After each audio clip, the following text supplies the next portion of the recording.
Hi నమస్తే. నేను మీ journalist రెహమాన్ని. YSR Congress party ఒక కీలకమైనటువంటి ఒక స్ట్రాటజీతో ముందుకెళ్తుంది. ముఖ్యంగా తెలుగుదేశం పార్టీలో ఉన్నటువంటి సీనియర్లు, ముఖ్యంగా ఎవరైతే తెలుగుదేశం పార్టీలో సీనియర్లుగా ఉండి అసంతృప్తిగా ఉన్నారో ఇలాంటి నేతలపై వైఎస్ఆర్ కాంగ్రెస్ పార్టీ గాలం వేస్తుందనే వార్తలు అయితే వినిపిస్తున్నాయి. ఎందుకంటే తెలుగుదేశం పార్టీలో ముఖ్యంగా కూటమి ప్రభుత్వంలో చాలా ప్రాంతాల్లో సీనియర్ టీడీపీ నేతలు అసంతృప్తితో ఉన్నారు. చాలా కాలంగా న్యూట్రల్గా కూడా ఉన్నారు. పార్టీకి సంబంధించినటువంటి ముఖ్యమైనటువంటి కార్యక్రమాలకు కూడా దూరంగా ఉంటున్నటువంటి పరిస్థితి. అంటే పార్టీలో తమకు ప్రాధాన్యత దక్కడం లేదనే కారణం ఒకటైతే, ఇక మంత్రి పదవి ఇవ్వడం లేదనే కారణం కూడా మరొకటి. ఇంకొందరిదైతే పార్టీలో కూటమి ధర్మాన్ని అనుసరించో మరొక కారణం చేతో పార్టీ తమపై వేటు వేయడం లేదా పార్టీ కార్యక్రమాలకి దూరంగా ఉంచడం. సో ఈ పరిణామాల నేపథ్యంలో ఎవరైతే తెలుగుదేశం పార్టీలో ఉండి కూటమిలో ఉండి సీనియర్లుగా ఉండి ఎవరైతే అసంతృప్తిగా ఉన్నారో అటువంటి నేతల కోసం వైసీపీ గాలం వేస్తుందనే వార్తలు ఇప్పుడు చక్కర్లు కొడుతున్నాయి. ఇందులో ప్రధానంగా మనం చర్చించుకోవాల్సింది విశాఖపట్నం నుంచి ప్రాతినిధ్యం వహిస్తున్నటువంటి గంటా శ్రీనివాసరావు, మాజీ మంత్రి. గంటా శ్రీనివాసరావు పొలిటికల్ కెరీర్ అనేది తెలుగుదేశం పార్టీతోటే ప్రారంభమైంది. ఆ తర్వాత ప్రజారాజ్యం పార్టీ స్థాపించినప్పుడు ఆ పార్టీలో చేరి అక్కడి నుంచి గెలిచినటువంటి పరిస్థితి. తీరా ప్రజారాజ్యం పార్టీ కాంగ్రెస్ పార్టీలో విలీనమైన తర్వాత కిరణ్ కుమార్ రెడ్డి ప్రభుత్వంలో ఆయన తొలిసారి మంత్రిగా బాధ్యతలు స్వీకరించారు.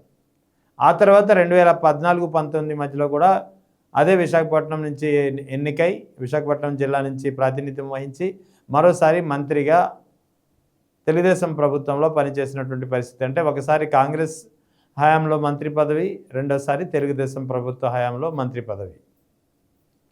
ఆ తర్వాత కూడా తెలుగుదేశం పార్టీతోటే ఆయన తన పొలిటికల్ కెరీర్ను కొనసాగిస్తూ వస్తున్నారు. అయితే ఇప్పుడు 2024లో కూడా ఆయన ఎమ్మెల్యేగా అయిన తర్వాత ఖచ్చితంగా ఈసారి తనకు మంత్రి పదవి వస్తుందని చెప్పి చాలా పెద్ద ఎత్తున ఆశలు పెట్టుకున్నారు, కానీ మంత్రి పదవి దక్కలేదు. దీనికి కారణాలు ప్రముఖంగా తెలుస్తున్నది రెండు కారణాలు.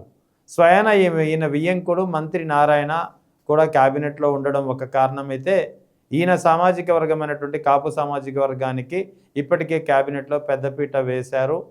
ఇప్పటికే కాపు సామాజిక వర్గం నుంచి చాలామంది మంత్రులుగా ఉన్నారు కాబట్టి అదే సామాజిక వర్గానికి చెందినటువంటి మరో వ్యక్తికి మంత్రి పదవి ఎలా ఇస్తారనేది ఒక కారణమైతే, ఒకే కుటుంబం అంటే ఇటు మంత్రి నారాయణ ఉన్నారు, ఇటు ఈయనకి కూడా ఇస్తే ఒకే కుటుంబం నుంచి వియ్యంకులు ఇద్దరికి మంత్రి పదవి ఇచ్చినట్టు అవుతుంది. సో ఈ కారణం ఒకటి. సో మొత్తానికి టెక్నికల్ కారణాలు అయితే ఏంటి, సాంకేతిక కారణాలు అయితే మరో కారణం అయితే ఏంటి, మంత్రి పదవికి దూరం అయిపోతూ వస్తున్నారు. ఈ అసంతృప్తి పెద్ద ఎత్తున గంటా శ్రీనివాసరావులో ఉంది. అదే సమయంలో ఉత్తరాంధ్ర నుంచి ఇప్పటికే అయ్యన్న పాత్రుడు స్పీకర్గా ఉన్నారు. ఆ తర్వాత కేంద్ర మంత్రిగా రామ్మోహన్ నాయుడు ఉన్నారు, అచ్చెన్నాయుడు మంత్రిగా ఉన్నారు. సో ఈయన కూడా ఉత్తరాంధ్ర నుంచి ప్రాతినిధ్యం వహిస్తుండడం కూడా మరో సాంకేతిక కారణం అని చెప్పాల్సి ఉంటుంది. సో ఇలాగే కొనసాగితే పరిస్థితి తాను మంత్రి అయ్యేది ఎప్పుడు, మంత్రి పదవి దక్కుతుందా లేదా అనే ఒక సందేహం గట్టిగానే పీడిస్తోంది గంటా శ్రీనివాసరావు గారికి. అందుకే ఇప్పుడు ఆయన వేరే పార్టీ వైపు చూస్తున్నారనే సమాచారం గట్టిగా వినిపిస్తుంది. వాస్తవానికి గతంలోనే ఈయన వైఎస్ఆర్ కాంగ్రెస్ పార్టీలో చేరతారనే వార్తలు బలంగా వినిపించినా ఆయన ఆ దిశగా సాగలేదు తన ప్రయాణాన్ని. కానీ ఈసారి మాత్రం ఖచ్చితంగా వైఎస్ఆర్ కాంగ్రెస్ పార్టీ వైపు వెళ్ళే అవకాశాలు ఉన్నాయి. ఎందుకంటే తెలుగుదేశంలో ఉంటే ఇక్కడ మంత్రి నారాయణ ఉన్నంత వరకు తనకు మంత్రి పదవి వచ్చే అవకాశం లేదనేది దాదాపుగా ఆయన కన్ఫర్మ్ చేసుకుంటున్నట్టున్నారు. అందుకే ఖచ్చితంగా ఈసారి పార్టీ మారాలనే ఆలోచన బలంగా ఉన్నట్టు తెలుస్తుంది. అందుకు తగ్గట్టే వైఎస్ఆర్ కాంగ్రెస్ పార్టీ కూడా గంటా శ్రీనివాసరావు కోసం గాలం వేస్తున్నట్లు, ఆయనపై ఫోకస్ పెడుతున్నట్లు తెలుస్తోంది. ఇక మరో నేత ఇదే విశాఖపట్నం నుంచి ప్రాతినిధ్యం వహిస్తున్నారు. ఇప్పటికే 2-3 సార్లు ఎమ్మెల్యేగా అయ్యారు. తెలుగుదేశం సీనియర్ నేత వెలుగుపూడి రామకృష్ణ. వాస్తవానికి అయినా విజయవాడ నుంచి వలస వచ్చినటువంటి వ్యక్తి, కానీ విశాఖ ప్రజలతో గణనీయమైన మంచి సంబంధాలు కలిగినటువంటి నేత. ప్రజలతో, ముఖ్యంగా నియోజకవర్గ ప్రజలతో సత్సంబంధాలు కలిగిన నేత. అధికారంలో ఉన్నా లేకపోయినా ఎవరైనా ఉన్నారు అంటే అది వెలగపూడి రామకృష్ణ పేరు చెప్పుకుంటారు సాధారణంగా. అందుకే ఆయన 2019-24లో వైఎస్ జగన్ హవా ఉన్నప్పుడు కూడా వెలగపూడి రామకృష్ణ విశాఖ నుంచి గెలిచినటువంటి పరిస్థితి.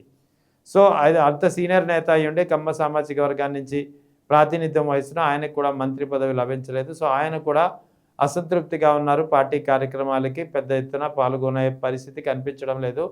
తప్పని పరిస్థితుల్లో అధినేత గానీ, ఎవరైనా మంత్రులు గానీ వచ్చినప్పుడు తప్ప స్వతహాగా పార్టీ ఏమైనా కార్యక్రమాలకి పిలిపిస్తే మాత్రం ఆయన దూరంగానే ఉంటున్నారు. కానీ అదే సమయంలో నియోజకవర్గ ప్రజలతో మాత్రం సత్సంబంధాలు కొనసాగిస్తూనే ఉన్నారు. సో ఈ నేపథ్యంలో వెలగపూడి రామకృష్ణ పేరు కూడా వినిపిస్తుంది వైసీపీ గాలం వేసినటువంటి నేతల జాబితాలో. ఇక ఉమ్మడి తూర్పుగోదావరి జిల్లా, ప్రస్తుత కాకినాడ జిల్లాలో ఉన్నటువంటి పిఠాపురం నియోజకవర్గంలో సీనియర్ తెలుగుదేశం పార్టీ నేత, మొన్నటి వరకు ఆ నియోజకవర్గం టీడీపీ ఇన్ఛార్జ్గా ఉన్నటువంటి ఎస్విఎస్ఎన్ వర్మ, ఈయన పేరు ప్రముఖంగా చెప్పుకోవాలి. అక్కడ పవన్ కళ్యాణ్ కోసం తన సీటును త్యాగం చేసినటువంటి వ్యక్తి, చంద్రబాబు హామీ ఇచ్చినటువంటి ఎమ్మెల్సీ పదవి దక్కక నిరాశకులో ఉన్నటువంటి వ్యక్తి, అక్కడ స్థానికంగా ప్రోటోకాల్ విషయంలో అన్యాయం జరుగుతుందంటూ నిలదీసినటువంటి పాపానికి ఆయన ఏకంగా టీడీపీ అతనిపై వేటు వేసింది, టీడీపీ ఇన్ఛార్జ్ బాధ్యతల నుంచి తప్పించింది. సో ఈ నేపథ్యంలో కూడా అక్కడ ఆయన చాలా అసంతృప్తిగా ఉన్నారు. పార్టీ కోసం తాను ఇన్నాళ్ళు కష్టపడి పనిచేస్తే పార్టీ తనపై వేటు వేయడము, ముఖ్యంగా అక్కడ జనసేనాని పవన్ కళ్యాణ్కు పిఠాపురం నియోజకవర్గాన్ని శాశ్వతంగా రాసిపెట్టే ఉద్దేశంతో తనను తప్పించాలని అధిష్టానం చూసింది, తనపై వేటు వేసింది, తనను అవమానపరుస్తుందనే ఒక దృఢమైన అభిప్రాయానికి ఆయన వచ్చినట్టున్నారు. అందుకే ఆయన చాలా అసంతృప్తిగా ఉన్నారు. ముఖ్యంగా ఇన్ఛార్జ్ పదవి నుంచి అతను తప్పించినప్పటి నుంచి ఆయన చాలా అసంతృప్తి వెళ్ళగక్కుతూనే ఉన్నారు.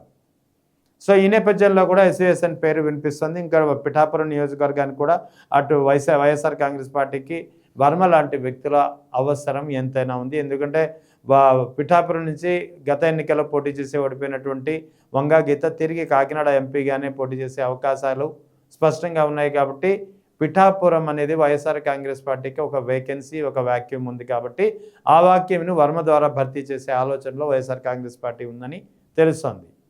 సో ఓవరాల్గా ఉత్తరాంధ్ర కానీ, ఇటు ఉమ్మడి తూర్పుగోదావరి జిల్లాకు సంబంధించినట్టు కానీ, ఇటు రాయలసీమ జిల్లాల నుంచి కానీ, ఇటు నెల్లూరు, కృష్ణా, గుంటూరు జిల్లాల నుంచి కానీ మరికొంతమంది సీనియర్ టీడీపీ నేతలు కానీ, లేదా అసంతృప్తితో ఉన్న నేతలపై కానీ వైఎస్ఆర్ కాంగ్రెస్ పార్టీ ఫోకస్ పెడుతోంది. పార్టీలో చేర్చుకునేందుకు గాలం వేస్తుందనే వార్తలు బలంగా వినిపిస్తున్నాయి. ప్రధానంగా ఇప్పటివరకు వస్తున్నటువంటి ఈ 3 పేర్లు మాత్రం ఖచ్చితంగా వర్కౌట్ చేసే దిశగానే పరిస్థితులు ఉన్నాయా అనే అనుమానాలు లేకపోలేదు.